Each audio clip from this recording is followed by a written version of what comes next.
Hello everyone फेरि पनि welcome back छ हजुरहरूलाई हाम्रो फ्रन्ट इन डेभलपमेन्टको ट्युटोरियलमा।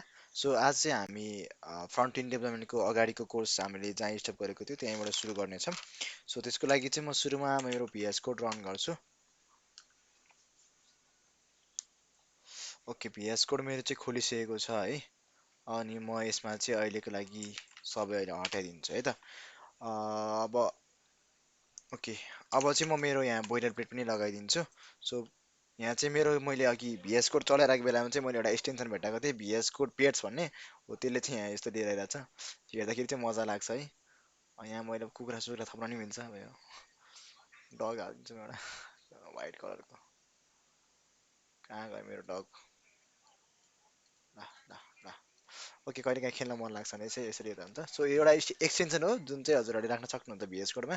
सो त्यो चाहिँ अहिले हामीले मेन टपिक होइन, अहिले हाम्रो मेन टपिक भनेको चाहिँ फ्रन्ट इन्ड डेभलपमेन्ट गर्दैछौँ। र आज चाहिँ हामी फ्रन्ट इन्ड डेभलपमेन्टमा अलाइनमेन्ट भनेको कसरी गरिन्छ, फ्लोट भनेको के हो र क्लियर भनेको के हो, त्यो कुराहरू चाहिँ हामीले सिएसएसमा हेर्छौँ है त।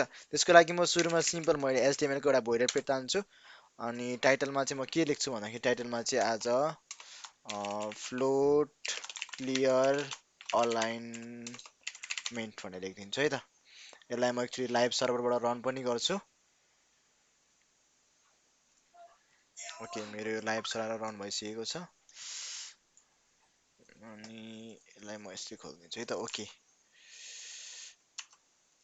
ओके, अब चाहिँ म यहाँनिर टाइटल भन्दा मुनि म स्टाइल हानिदिन्छु यहाँ सिएसएस लेख्नको लागि। र बडीभित्र चाहिँ मैले अहिलेलाई एउटा के लेखिदिन्छु भने चाहिँ बडीभित्र चाहिँ म एउटा अहिलेलाई डिप बनाउँछु जसको नाम चाहिँ म कन्टेनर भनिदिन्छु। क्लास चाहिँ म डिप डट कन्टेनर होइन। अब यति भइसकेपछि म फेरि यो डिपको भित्र चाहिँ म अर्को पनि एउटा डिप बनाउँछु है, जसको नाम चाहिँ जसलाई चाहिँ म आइडी दिन्छु। आइडी चाहिँ म के दिन्छु भन्दाखेरि आइडी चाहिँ म यहाँनिर कार दिन्छु। अनि क्लास चाहिँ म के दिन्छु भन्दाखेरि क्लास चाहिँ के कन्टेनर दिउँ होइन, कन्टेनर दिउँ होइन। यसो गरौँ न, यसलाई आइडी चाहिँ यसलाई कार भनेर दिउँ। अनि क्लास चाहिँ यसलाई पर्टिकुलर्स भनेर दिदिउँ। ओके, यति भयो नि होइन। डिपको भित्र नि एउटा डिप छ जसमा चाहिँ एउटा कार भन्ने छ। यसमा चाहिँ म एउटा पिट्याग पहिला सुरु चाहिँ पिट्याग पनि कसरी दिने भन्दाखेरि अब यसमा चाहिँ अहिलेलाई बुझाउनको लागि चाहिँ एउटा प्याराग्राफ बनाउँछु। प्याराग्राफको आइडी चाहिँ फर्स्ट हुन्छ र क्लास चाहिँ यसको के हुन्छ भन्दाखेरि क्लास चाहिँ यसको प्याराग्राफ भनेरै हुन्छ। ल प्याराग्राफ ओके। अब यहाँ चाहिँ के लेख्छु अहिलेलाई केही भनेर, यसमा चाहिँ अब जस्तै H3 बनाइदिन्छु, दिस इज कार। ओके, अब हेर म चाहिँ कस्तो आउँदो रहेछ, दिस इज कार। ओके, अहिले केही नि गरेको छैन मैले, पीमा केही लेखेको छैन। अब पीमा चाहिँ म अब अहिलेको लागि चाहिँ यसरी यसलाई कपी गर्छु। कपी गरेर यसरी म एउटा तिनवटा डिप बनाउँछु है। तिनवटा दिस इज कार आयो। अब यसमा चाहिँ म अब आइडी चाहिँ एउटा कार भयो, एउटा बाइक बनाउँछु, दिस इज बाइक भन्छु। अनि आइडी यसको सेकेन्ड हुन्छ। अब हजुरहरूलाई भनिसकेको छ क्लास सेम हुनसक्छ तर आइडी चाहिँ फरक फरक हुनु पर्यो भनेर, किनकि आइडी भनेको त युनिक हो। सो यदि हजुरहरूलाई आइडी र क्लासको बारेमा थाहा छैन भने चाहिँ मेरो अगाडिको भिडियो हेर्न सक्नुहुन्छ। सो अहिले चाहिँ म कार बाइक, अब के भनौँ, कार बाइक होइन, के हुन्छ अब यहाँ कार बाइक पछि साइकल होइन, दिस इज साइकल। ठिक छ। अब यहाँ आइडी पनि के गर्नु पऱ्यो, आइडी पनि यहाँ चेन्ज गर्नु पऱ्यो, थर्ड भनेर राखिदिन्छु। This is car bike, this is bike, this is cycle. ठिक छ। अब प्याराग्राफमा केही लेखेको छैन।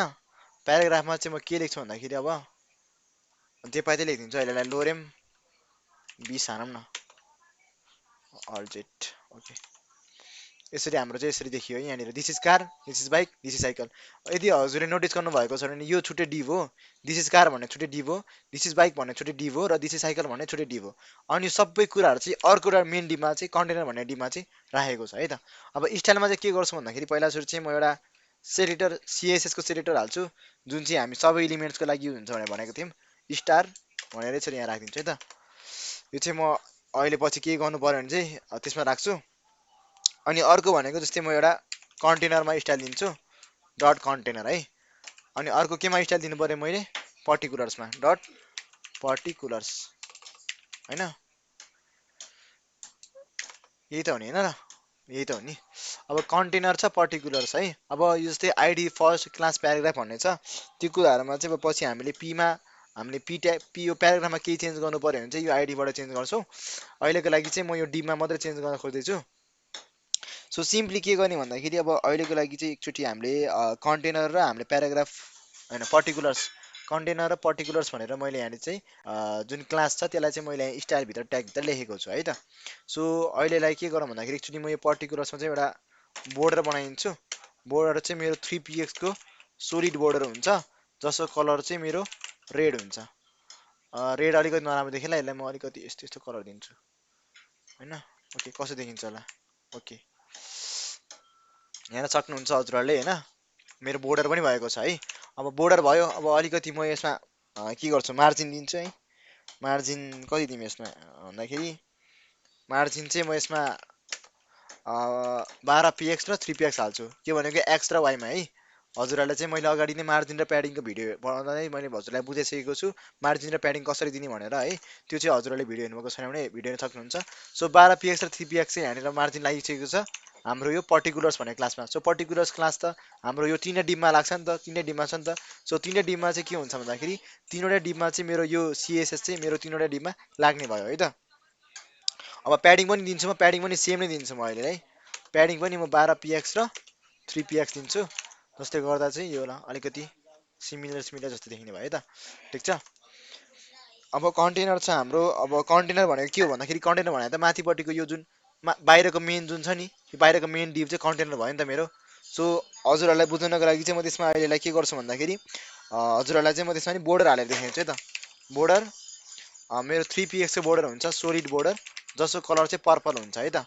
भनेको मैले भनेको थिएँ नि हजुरहरूलाई बाहिरको चाहिँ योभन्दा बाहिरको चाहिँ मेरो के हुन्छ त, कन्टेनर भयो कि डिप चाहिँ कन्टेनर यो भयो कि, बुझ्नुभयो नि। यो जुन छ नि हजुरहरूले यो कन्टेनर भन्ने के छ भन्दाखेरि कन्टेनर भन्ने भित्र नै यो कार भन्ने छ, बाइक भन्ने छ, साइकल भन्ने छ नि। यो कार बाइक साइकल त केमा के भित्र छ त, कन्टेनर भित्र छ भनेको बाहिरको मेन बोर्डर लागेको चाहिँ कन्टेनर भयो कि है। सो अब यदि जस्तै म यसमा विड पनि हालिदिन्छु अहिले। विडमा चाहिँ म यसमा अहिले 900px भनेर राखिदिएँ भने के हुन्छ त, ल यसरी हाम्रो चाहिँ ठ्याक्क यसरी अलिकति सानो हुने भयो है त। विड चाहिँ सानो हुने भयो है। अब विड सानो भइसक्यो होइन। जस्तै अब के भन्छ अलाइनमेन्ट दिनु अगाडि चाहिँ मैले कन्टेनरको विड सेट गर्नुपर्ने हुन्छ। सो त्यही भएर चाहिँ मैले अलाइनमेन्ट दिनु अगाडि चाहिँ मैले यहाँनिर कन्टेनरमा विड फिक्स गरिदिएको छु। अब चाहिँ हामीले अलाइनमेन्ट दिन सक्छौँ होइन। अब अलाइनमेन्टमा चाहिँ हामीले जस्तै के भन्छ मार्जिन, जस्तै मैले यसलाई मार्जिन दिएर यहाँ सेन्टरमा राख्न सक्छु। तर हाम्रो सिएसएसमा चाहिँ एउटा के हुन्छ भन्दाखेरि मैले केही सेन्टर गर्नु पऱ्यो भने चाहिँ मार्जिन चाहिँ अटो भनेर हान्दा हुन्छ। जस्तो मेरो मार्जिन चाहिँ मैले अटो हान्छु भने के हुन्छ भन्दाखेरि मेरो लेफ्ट र राइटको चाहिँ बराबर हुन्छ मार्जिन चाहिँ है। लेफ्ट र राइटको बराबर मार्जिन भइसकेपछि अटोमेटिकली त्यो सेन्टरमा हुने भयो नि त, अटोमेटिकली यो सेन्टरमा हुने भयो नि त मेरो। त्यस कारणले केही कुराहरूलाई हजुरले डिपलाई सेन्टर गर्नु छ भने चाहिँ मार्जिन अटो हान्नुहुन्छ भने मेरो लेफ्ट र राइटको चाहिँ अटोमेटिकली बराबर हुन्छ है। अब यसलाई अलिकति म तल झार्नु छ भन्दाखेरि मैले अगाडि यहाँ अगाडि केही लेख्ने भने जस्तै मैले चाहिँ 30px अटो हान्छु भने चाहिँ मेरो माथिबाट तल आउँछ कि होइन। 30px अटो भएन। ओके, अहिले अटो नै गरिदिउँ है त। अब यसलाई हामीले तल पनि राख्न चाहिँ मिल्छ है, त्यो हामीले px थपेर पनि गर्न मिल्छ। सो अहिलेलाई चाहिँ म यतिकै सेन्टरमा राखिदिन्छु। सो हजुरहरूले बुझ्नुभयो होला मार्जिन अटोले चाहिँ के गर्छ भन्दाखेरि मार्जिन अटोले चाहिँ मेरो लेफ्ट र राइटकोलाई बराबर मार्जिन दिन्छ, जसले गर्दा चाहिँ मेरो डिप अटोमेटिकली सेन्टर हुन्छ है त। तर यो हजुरहरूले अरू कुरामा चाहिँ इलिमेन्ट्सहरूमा चाहिँ अलिकति सधैँ प्र्याक्टिकलमा चाहिँ युज हुँदैन। सो कुनै कुनैमा चाहिँ अब हजुरहरूले आफैले पनि म्यानुअली के भन्छ पिएक्समा नम्बर दिँदै गर्दा पनि हुन्छ। अब त्यो चाहिँ हजुरहरूले मार्जिन र प्याडिङको भिडियो हेर्नुभएको छ भने बुझ्नुभएको होला कसरी मैले मार्जिन र प्याडिङ दिने भनेर सिकाएको छु होइन। अब जस्तै हजुरहरूले अब यति गरिसक्नु भइसकेपछि अब मैले अलाइनमेन्ट दिनु पऱ्यो नि त। अलाइनमेन्ट भन्दा अगाडि चाहिँ म पहिला सुरु हजुरहरूलाई के बुझाउँछु भन्दाखेरि फ्लोट र क्लियरको बारेमा बुझाउँछु। अब फ्लोट भनेको के हो र क्लियर भनेको के हो हामी त्यसमा जान्छौँ है त। सो त्योभन्दा अगाडि पनि म अर्को कुरा पनि सिकाइदिन्छु। एउटा चाहिँ मलाई सोधिरहनु भएको थियो, जस्तै मलाई फन्ट चेन्ज गर्ने कसरी भनेर सोध्नु भएको थियो है। मेरो किन ल्याग चल्यो ल्यापटप।